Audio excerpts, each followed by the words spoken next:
ಹಠಾತ್ ಸೃಷ್ಟಿಯಾಗಿರುವಂತಹ ರಸ್ತೆಯ ಗುಂಡಿಗೆ ಕಾರು ಮಗುಚಿ ಅಪಘಾತ ಸಂಭವಿಸಿದ್ದು ಈ ಒಂದು ಘಟನೆ ಚೆನ್ನೈನಲ್ಲಿ ನಡೆದಿದೆ.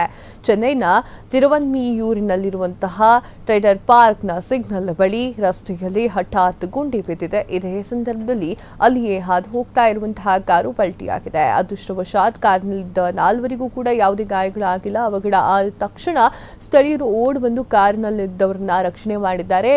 ಮಧ್ಯೆ ಗುಂಡಿಯಿಂದ ಈ ಒಂದು ಪ್ರದೇಶದಲ್ಲಿ ಸಂಚಾರ ಮಾಡ್ತಾ ಇದ್ದಂತಹ ಗಾಡಿಗಳಿಗೂ ಕೂಡ ತೀವ್ರ ತೊಂದರೆಯಾಗಿದೆ. ಕಾರನ್ನ ಮೇಲೆತ್ತುವಂತಹ ಕೆಲಸ ಕೂಡ ಮಾಡಲಾಗಿದೆ.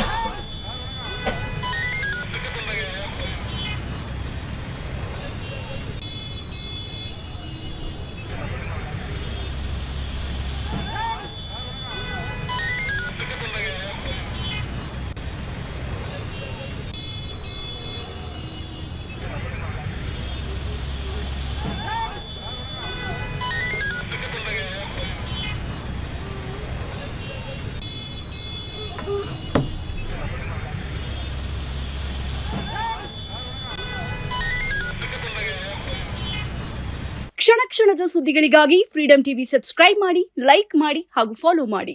ಹೊಸ ಸುದ್ದಿಗಳ ನೋಟಿಫಿಕೇಶನ್ಗಾಗಿ ಬೆಲ್ ಐಕಾನ್ ಮೇಲೆ ಕ್ಲಿಕ್ ಮಾಡಿ.